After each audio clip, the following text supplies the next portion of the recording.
Oke, bismillahirrahmanirrahim. Assalamualaikum warahmatullahi wabarakatuh. Teman-teman belajar dengan Heles, apa kabarnya nih? Mudah-mudahan kalian semua dalam keadaan sehat walafiat ya. Insya Allah pada video pembelajaran kali ini Bu Helda akan membahas pelajaran PPKN.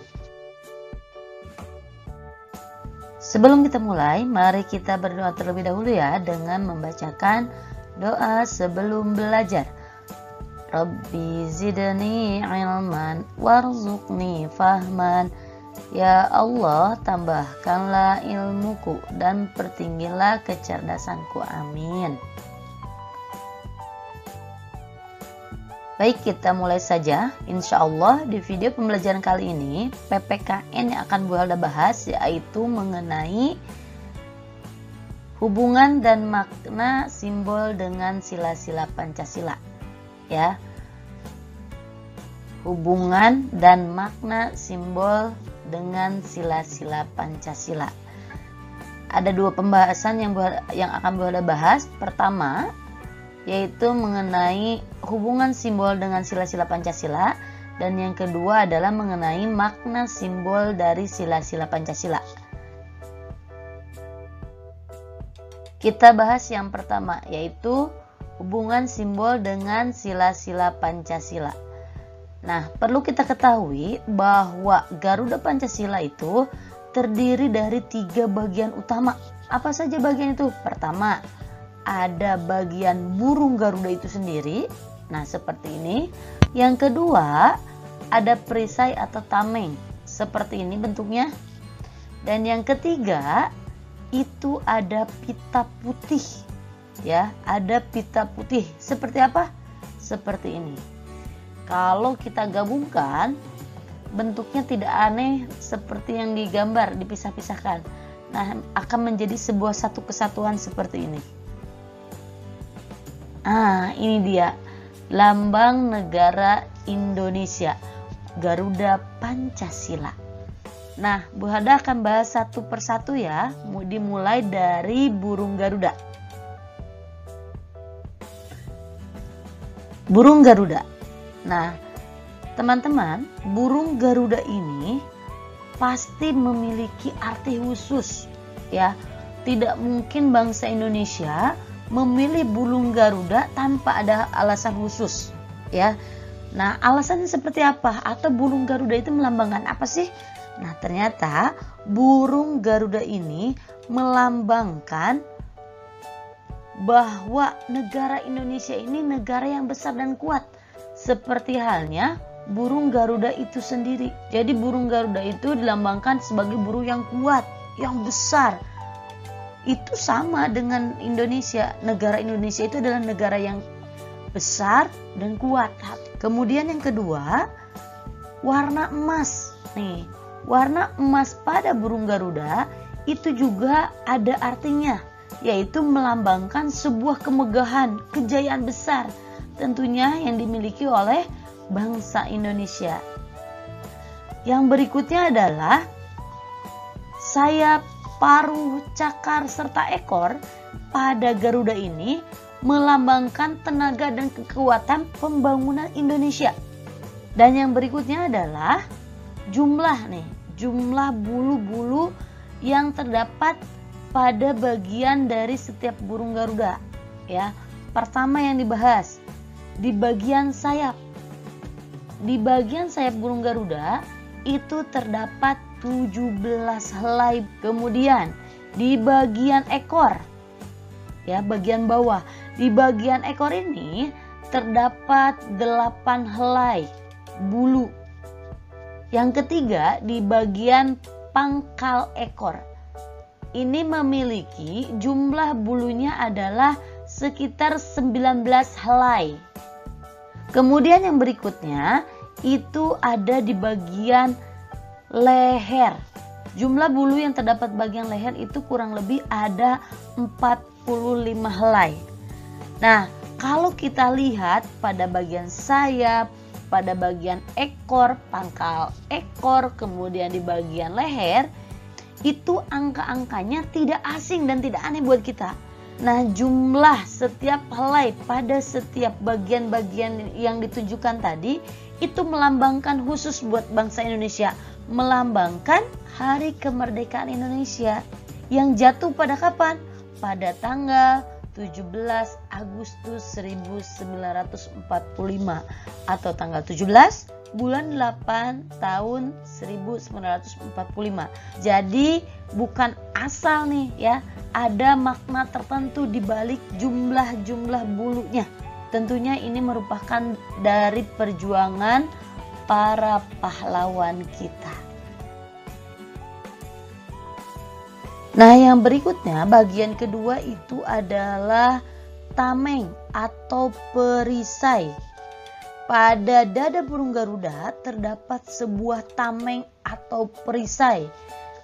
Di perisai ini terdapat 5 buah gambar. Yang pertama ada gambar bintang bercahaya, yang kedua itu ada gambar rantai besi dan baja, kemudian yang ketiga ada gambar pohon beringin, yang keempat ada gambar kepala banteng, yang kelima ada gambar padi dan kapas. Nah, kelima gambar ini ternyata melambangkan simbol-simbol dari Pancasila, mulai dari sila pertama sampai sila kelima.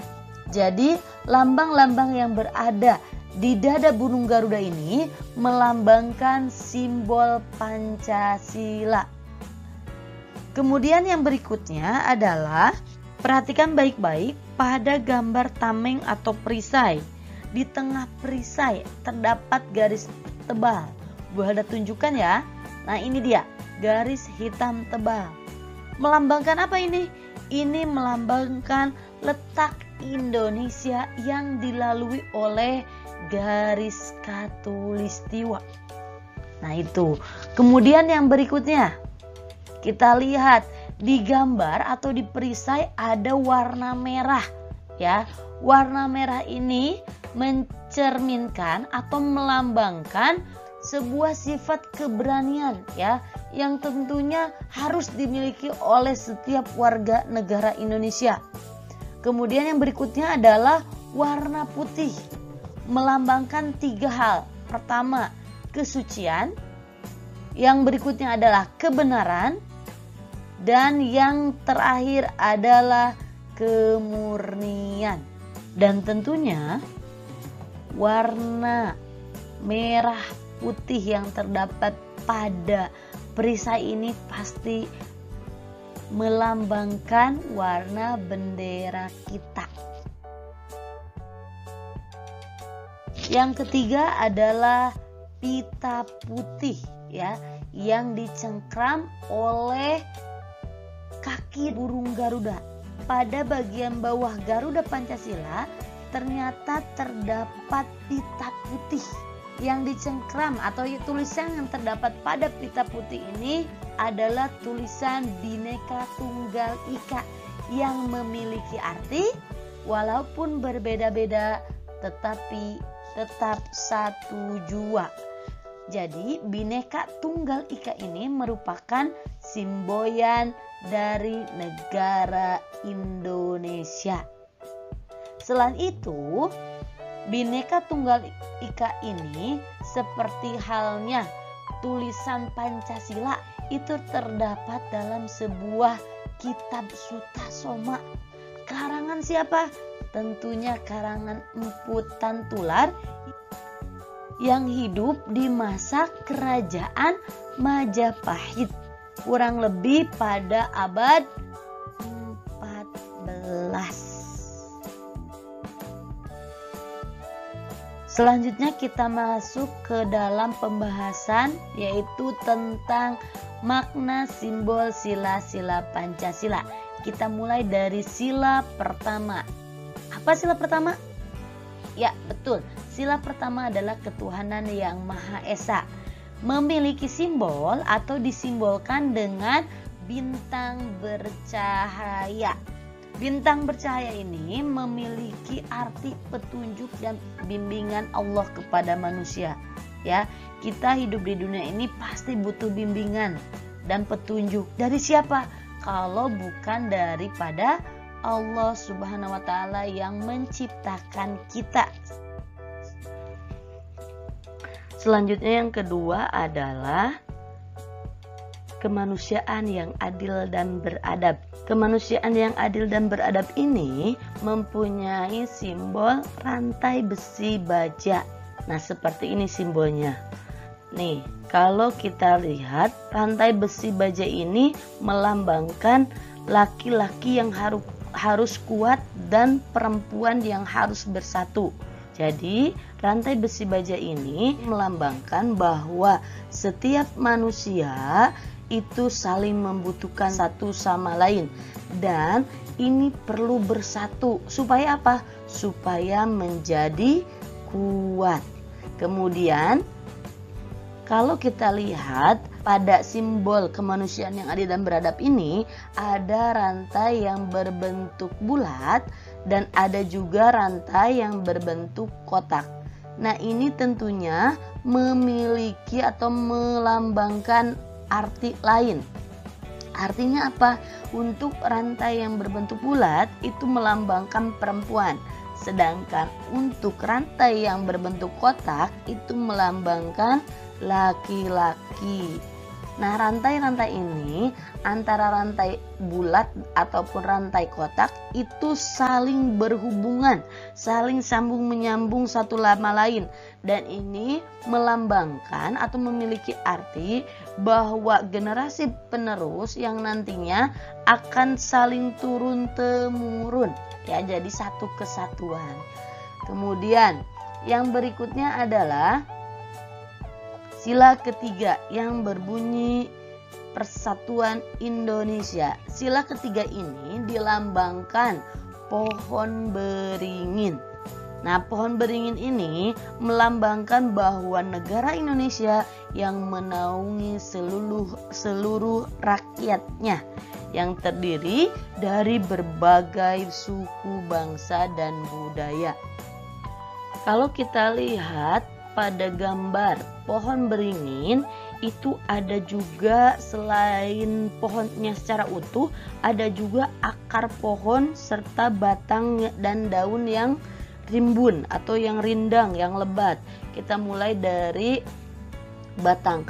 Kalau kita lihat pohon beringin ini itu memiliki batang yang kokoh, ya. Kemudian ada daun yang lebat.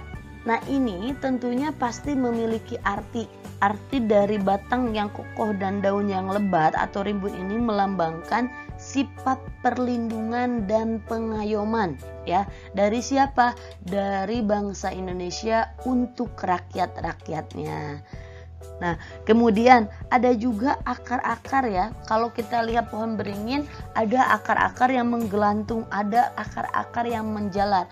Nah, ini juga melambangkan bahwa rakyat Indonesia memiliki keberagaman suku bangsa dan mereka menyatu. Suku-suku bangsa ini menyatu di bawah nama bangsa Indonesia. Tidak berdiri sendiri tapi menyatu. Jadi itu lambang dari Persatuan Indonesia. Yang berikutnya adalah sila keempat. Sila keempat ini berbunyi kerakyatan yang dipimpin oleh hikmat kebijaksanaan dalam permusyawaratan perwakilan. Ini dilambangkan oleh kepala banteng. Kalau kita ketahui bahwa banteng ini hidupnya senang berkumpul dan hidup suka bersama-sama.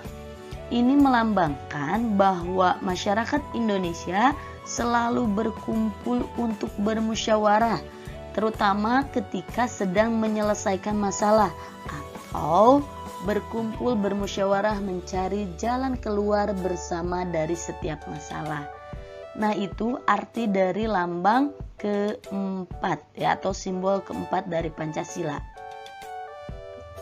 Yang berikutnya adalah simbol kelima dari Pancasila. Sila kelima dari Pancasila ini berbunyi keadilan sosial bagi seluruh rakyat Indonesia.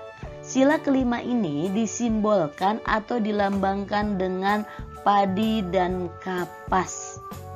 Nah, padi ini melambangkan makanan, pangan Indonesia, sedangkan kapas itu melambangkan pakaian atau sandang yang dibutuhkan oleh masyarakat Indonesia. Nah, ini sebagai kebutuhan dasar dari setiap masyarakat Indonesia tentunya untuk mencapai sebuah kemakmuran dan keadilan bagi seluruh rakyat Indonesia. Itu tadi arti dari lambang sila keadilan sosial bagi seluruh rakyat Indonesia.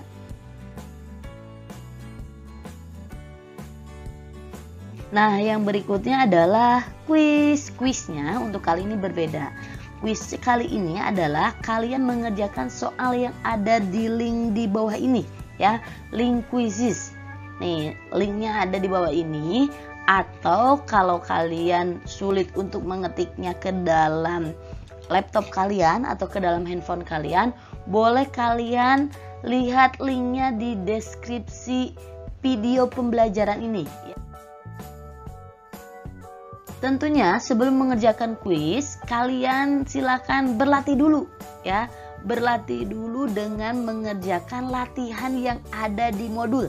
Latihannya seperti apa? Bu Hada tunjukkan seperti ini, nanti lihat di modul ya. Nah, latihannya ada dua, latihan 1 dan latihan 2. Silahkan kalian baca-baca lagi, kemudian kerjakan latihannya yang ada di modul. Oke?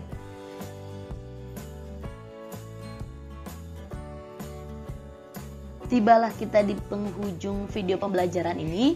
Mudah-mudahan apa yang disampaikan pada video pembelajaran ini dapat bermanfaat buat kalian semua ya. Kita tutup pembelajaran kali ini dengan mengucapkan hamdalah bersama-sama. Alhamdulillahirabbil alamin. Kemudian jangan lupa sempurnakan dengan doa penutup majelis. Subhanakallahumma wa bihamdika asyhadu an la ilaha illa anta astaghfiruka wa atubu ilaik. Wassalamualaikum warahmatullahi wabarakatuh.